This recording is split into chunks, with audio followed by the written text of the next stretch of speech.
Murder suspect Eric Thompson returns to the stand in his defense and openly discusses his wife's affair. Thompson's accused of killing her lover once he found out about their romance. Dylan Ancheta joins us now with the latest on the trial. Dylan. Thank you so much. This is Thompson's second day on the witness stand as he continued answering questions from his defense attorney, Nelson Gu. He's accused of fatally shooting his wife's acupuncturist, John Tokuhara, in 2022. And today, the defense focused on the moment Thompson learned his wife Joyce was having an affair with Tokuhara. Thompson said it was around late July of 2021. He testified that he got suspicious after he claims Joyce said she had family dinner plans and he wasn't invited. He also said he was off island for work and noticed suspicious activity on his home's security cameras. When he got back and confronted Joyce about everything, he said they got into an argument and spent one night apart. The next day they met and he says she confessed to having an affair. I was shocked, and then I said, like, "Oh, was this with your the people you're having dinner with?" And she said, "No, it was with John Tokuhara." And then I was like, "Who?" And then she said, Dr. John. And I was like, "Oh, the massage guy," and it's just like, just didn't make any sense. Like not only like why, but it's like how logistically, could this happen? Like, I had no, prior to that week, there's like zero suspicion. I would have never expected. Now, during his testimony, as you saw, Thompson appeared to struggle with finding the right words to recount every detail. He went on to say that while he was angry, he never got physical with Joyce. He also said he initially thought about confronting Tokuhara, but said that wouldn't have changed anything. Thompson is still on the stand and has not yet been questioned by the prosecution. We'll have more on this story and the testimony coming up at 4 o'clock on KHNL and K5. Dylan Ancheta, Hawaii News Now. Thank you, Dylan. Former Hawaii businessman Martin Kao is heading to federal prison for 7 years. The ex-CEO of local defense contractor Navitec was sentenced yesterday after pleading guilty to COVID relief wire fraud, money laundering, and bank fraud. Kao lied about laying off employees, inflated payroll numbers, and got duplicate loans from different banks in an attempt to obtain $13 million in PPP loans. The 51-year-old also lied on the loan documents to purchase a $4.5 million mansion in Kahala. After his prison term, Kao will remain on 5 years of supervised release. On Kauai, the alleged driver in a hit-and-run crash in Lihue is now in police custody. 54-year-old Salvin Hilario was arrested last night for multiple offenses, including negligent injury, leaving the scene of a crash with serious bodily injury, and driving without a license. Police say they found Hilario's unattended vehicle and later tracked him down. He has no permanent address. The pedestrian, meanwhile, who was hit on Wednesday on Nawiliwili Road, remains in critical condition at Oahu Hospital.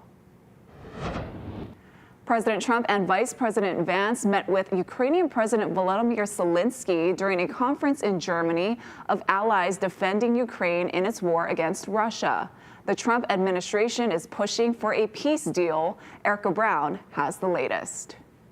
Vice President J.D. Vance met with Ukrainian President Volodymyr Zelensky at the Munich Security Conference, pressing President Trump's plan to end the war Russia started with Ukraine. It's important for us to get together and start to have the conversations that are going to be necessary to bring this thing to a close. President Zelensky said that the meeting went well and there will be more to follow. To prepare the plan, how to stop Putin and finish the war. We want peace very much, but we need real security guarantees, and we will continue our meetings. Trump administration officials have said this week that Ukraine may have to concede land lost to Russia and its ambition to join NATO. We want the war to come to a close. We want the killing to stop, but we want to achieve a durable, lasting peace, not the kind of peace that's going to have Eastern Europe in conflict just a couple years down the road. Back at the White House, President Trump continued his blitz of executive orders, signing one aimed at pulling funding for schools requiring COVID-19 vaccines.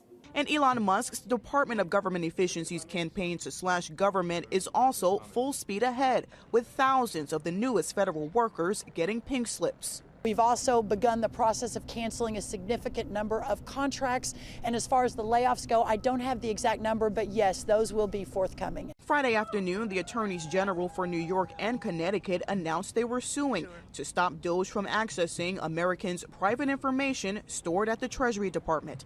Erica Brown, CBS News, the White House.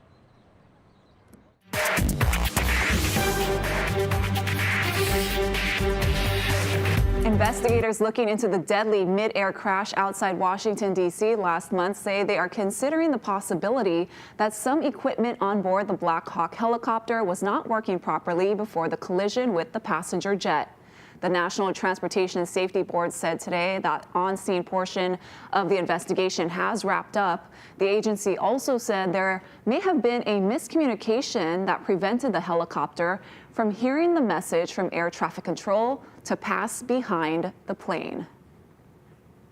CVR data from the Black Hawk indicated that the portion of the transmission that stated "pass behind the" may not have been received by the Black Hawk crew.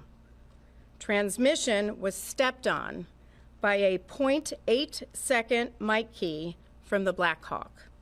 The Black Hawk was keying the mic to communicate with ATC.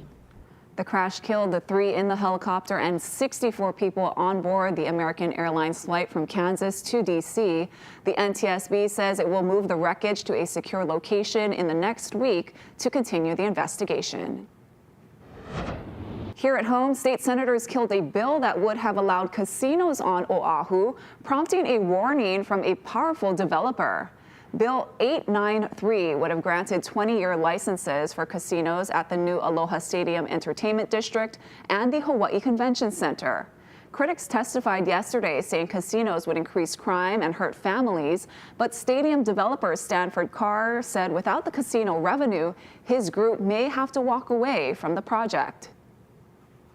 The shortfall is over $550 million, and you just can't make that up with the real estate investments. It's just not economically unfeasible. Realistically, we would be pencils down and walk away from the project. My dad would take us to chicken fights and to gamble on every sporting event that is under the sun, and gambled away money that we didn't have to put our family at risk, and it destroyed our family. Let's say if I'm a guy going to an illegal gambling house and then now there's a potential casino, I'm probably going to go gamble at the casino. Why would I go back to that house stuck in Columbus someplace and gamble? Just bring it out in the open. So you're going to have a segment of the population who is now going to this legal gambling, this casino, who might not otherwise have been exposed to becoming gambling addicts, who might not have been exposed to, beating their partner because they lost in a gambling game. The bill would have also established a gaming commission, imposed a 15% tax on gambling profits, and created a fund to combat gambling addiction. An effort to help homeless people backfires on their neighbors in Iwilei. Ben Gutierrez shows us how officials are trying to ease the complaints. Neighboring residents of this kauhali in Iwilei were concerned when it first opened. Their concerns now are not about the kauhali itself, but what's keeping the lights on. Cannot open window. Smell coming like crazy. I cannot live like that. Tenants at the senior residence at Iwilei say the smell came from this generator, which had been powering the Alana Ola Pono kauhali, which opened next door last December. We are protesting the generator, not the kauhali.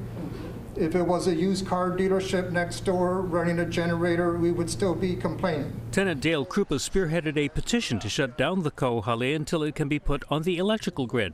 81 people signed on. What happened is the generator that they originally had was putting out fumes, and toxic fumes that people in my building, as well as this building over here, the senior residents, were getting sick. We have sore throats, headache, migraines, fatigue from it, noise pollution, people have trouble sleeping. Officials met with the community and announced the generator had been swapped out earlier in the day. Just today, we actually downgraded the generator, so it's actually more modernized, it's cleaner, it's quieter. And a wooden structure has been built around it to further reduce the sound. We've actually been monitoring sound decibel levels and air quality. We've actually been within legal limits.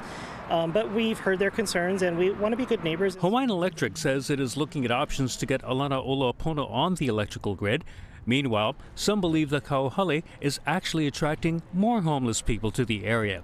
But the state's homelessness coordinator says the Kauhale are an essential tool to help police clear the streets. You're improperly and unlawfully in this area, I can arrest you, but there's a Kauhale right down the street. I'd like you to make the right choice. I think that's what might have to happen someday soon. How long is it eventually? I'm hoping within less than 6 months. In Iwilei, Ben Gutierrez, Hawaii News Now. How's it on this Aloha Friday? A weak cold front is moving through the state. It's mainly going to bring showers to Kauai and Oahu. More widespread rain across state is due on Monday, but still, even those showers will favor Kauai and Oahu. So it's a little wet today for the western end of the state. Drier conditions for Maui and for Hawaii Island. So if you're on Kauai and Oahu, get ready for some showers. Most of the showers should be light to moderate, and we are expecting clearing conditions by tonight. Should be a pretty nice weekend. Thank you, Guy. Ahead on This Is Now, Pope Francis is hospitalized again in Rome. We'll tell you what he's being treated for. Plus, a new beginning for a Lahaina family forced to relocate to Oahu after the wildfire. How they're honoring Maui in downtown Honolulu.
Beginning for a large family that lost multiple homes in the Lahaina wildfire and then fled to Oahu. They just opened a Mexican restaurant downtown, and their authentic food is drawing huge crowds. Mahelani Richardson has their story. Lahaina Tacos had its grand opening Wednesday, and they were sold out in less than 2 hours. In downtown Honolulu at Pioneer Plaza, there's a new weekday lunch place that serves Mexican home-style cooking. I'm like, oh my gosh, we have to come. A year and a half after the Lahaina wildfires, 67, steak quesadilla. Lahaina Tacos is a new chapter for the Haro family. They all came together and we all sat down like, you know, this is what we gotta do, and it all worked out in the end. And everybody, like, we're like, who's off today? Like, come and help us, you know, we need the help. Number 58. It was just nonstop crazy. Word of mouth brought crowds of people for lunch. I'm very picky. I'm Mexican. I'm very picky. So the flavor had to be Mexican's flavor. It's delicious, and it's so nice to have something new. I'm just thrilled. I'm so stoked that the redemption of going again and starting over and having the courage to do this. We're super happy and excited for my uncle because his house is the one that burned down. That was our main house that we all grew up in, had all of our birthday parties at. A total of 5 family homes burned down in Lahaina during the August 8th wildfires in 2023 and also destroyed Armando Haro's food truck that he had planned to open. 16 family members moved to Oahu. The transition has been difficult, but Haro's words proved prophetic. We keep going, and it's always my father tell us that. My father, bring us over here, and he show us how to work. How to work and how to go always forward. The now 58-year-old patriarch of the family, Armando Haro, is working in the kitchen again. The family's roots go back to Tepic, Mexico, where he had a taco stand and moved to Maui in 1988 to work in restaurants and hotels.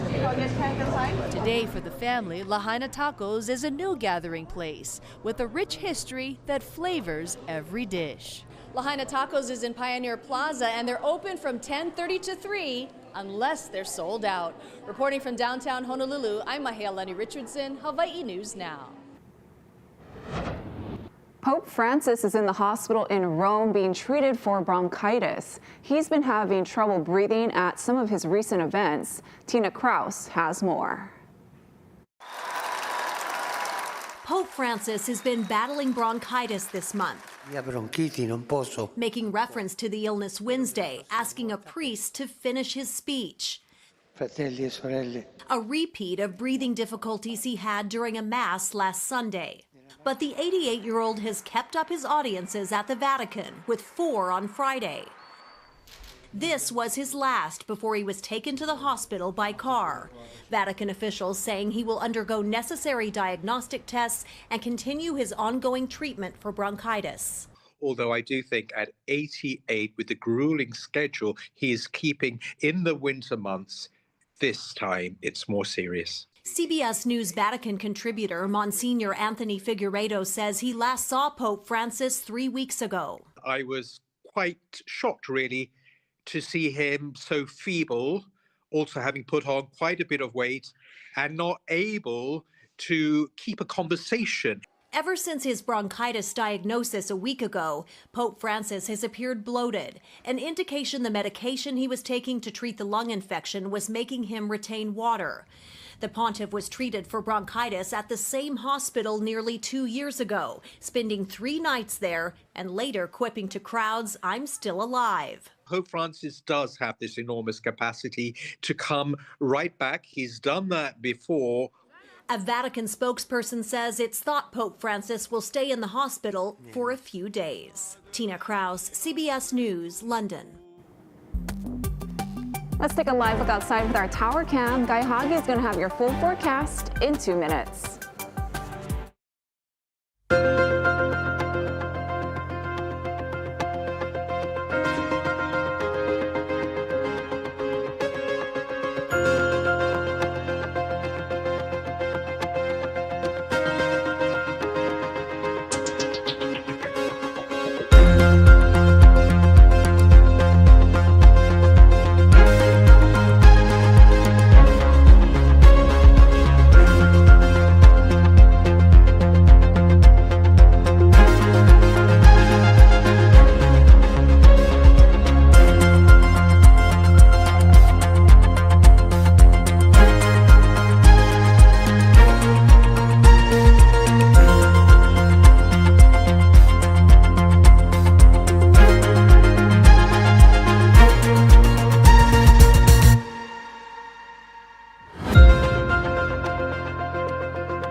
How's it on this Aloha Friday? We've got a weak front that we're tracking. It's already bringing some rain, and the rain will be primarily focused over Kauai and Oahu today. Then it's going to lift out and back up towards Kauai later tonight. It should be drier, much drier for Maui County and for Hawaii Island. Now, the winds are going to be shifting around from time to time for the next several days, but they will remain mostly light, and that means that fog and that haze from Kilauea will likely be spreading up the island chain to some extent for the next several days as well. So this is what we're looking at today. Scattered showers, light winds, hazy conditions. Now, most of the showers, again, will favor Kauai and Oahu. Not much rain expected for Maui County or for Hawaii Island, although Molokai might get some of those showers. And then we'll see clearing skies by tonight. Should be a pretty nice day tomorrow and for the most part on Sunday before that next front moves in. Now, heads up, we got a big swell picking up this afternoon. High surf advisories have been reposted, and it's going to go on until Saturday. We've got another big swell, maybe even bigger, coming in sometime on Monday into Tuesday, so heads up on that. Now, these waves will be big and dangerous this afternoon, and because of the light winds, conditions will be good for the big wave riders. Smaller waves in town and on the east side. So we've got these scattered showers moving in today, so heads up on that. And drier conditions Saturday. Most of Sunday should be fairly dry as well, but on Kauai and Oahu, we'll start to see the rain come in, and then the rain's going to be more intense on Monday. So we've issued a first alert weather day for Monday for Kauai, Oahu, and for Molokai.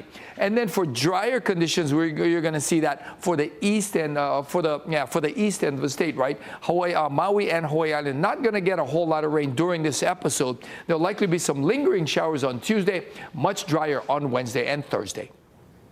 Thanks, Guy. Looking for a last-minute gift for your Valentine's? Casey Lund is here to help in 2 minutes.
It's Valentine's Day. That means a lot of last-minute shoppers might need a gift for that special someone. Casey Lund has some ideas. And a happy Valentine's Day for you. Check this place out. Watanabe Floral's got everything you need, even if you're a last-minute shopper. They're open until 7 p.m. today, and they focus a lot on local products, lifting up some of those local retailers, local vendors, and of course, they've got all the flower arrangements you could ever need as well. But you have to come into the store because pre-sales are done.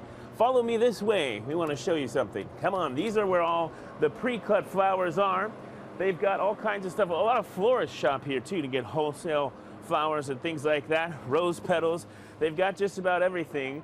Here's my dear friend Monty Pereira, General Manager of Watanabe Floral. Thank you for being with us. Happy Valentine's Day. Happy Valentine's Day to you. Now, again, we've talked about the fact that pre-order, internet stuff, that's all done for the day. Delivery is not going to happen today. You guys are too busy, got a lot going on, but you can still accommodate people.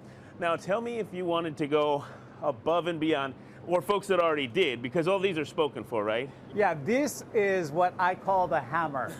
The hammer. It's actually called the Abundant Love, but it's just an overwhelming piece filled with 48 premium long stem roses. Well, these are all in red. We can do it in different colors. But it'll certainly wow. If somebody gets this in the office today, that's gonna stand out for sure. It really will. Beautiful. And by the way, talking about roses, these obviously, roses most people know don't come from Hawaii. Where do most of the roses come from? Most of the roses in the country come from either Colombia or Ecuador through Miami. So they have an intricate process where they cut, pack, ship, and keep it in refrigeration all the way through the cold chain. We pick it up from the airport, get it back in refrigeration, and you still have long life with them. It's amazing. And we set out in Honolulu to talk to couples and single people alike what they like to do on Valentine's Day and how they feel about the holiday in general. Check it out. Valentine's Day pretty important in your house? Of course. My wife wanted flowers every Valentine's Day, so every year I always buy her flowers. Oh man, I feel like it's kind of a Hallmark holiday, one that was just created to force people to celebrate love. We're having a free day without each other until our Valentine's at a restaurant in Chinatown. Oh, where are you going? Fet. Well, it's kind of Valentine's every day for us. I'm retired and she's getting ready to retire this year, and so we celebrate all the time. Talking about Valentine's Day, one last thing before we go, Monty. This is your guys' Super Bowl. Tell me exactly how busy you guys are in terms of staffing. You even had to bring on extra vehicles, right? Well, it's definitely the busiest day of the year, and for a floral shop, and that's why it's so important to support local flower shops wherever you are in the world. It can be 15 to 60% of their entire annual income all in 1 week. So it's important to support your local floral shop wherever they are. Over 100,000 roses that we're bringing in. Ooh. We bring in almost double our staff. So we brought in 60 extra people just for today, 15 extra vans just for today. It's an exciting week. Yeah, and I know that your staff's awesome and happy to make this holiday so special for everybody. Again, Watanabe Floral here off Nimitz Highway. They're open until 7 p.m. today. And while you can't get deliveries today, maybe that special someone's coming into town tomorrow. You can get deliveries on the 15th, no problem. We'll send things back to you for now. Thank you so much, Case. And happy Valentine's Day, everyone. More news first at 4 right here on KHNL. Aloha.